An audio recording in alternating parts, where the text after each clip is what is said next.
Welcome to J news Telugu. పొంగనూరులో అక్రమ చెట్ల నరికివేత తమిళనాడుకు అక్రమ రవాణా చేస్తున్నారని ఆరోపణ.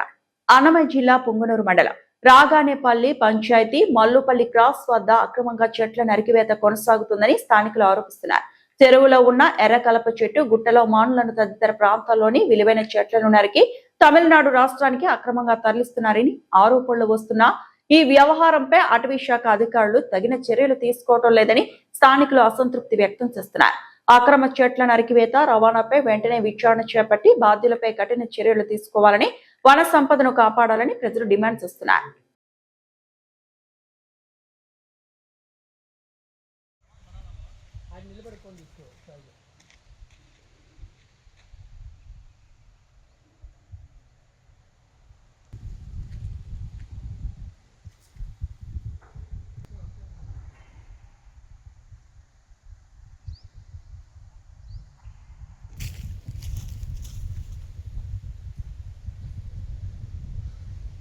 బండి కూడా కొన్ని జూమ్ చేసి తీసుకుని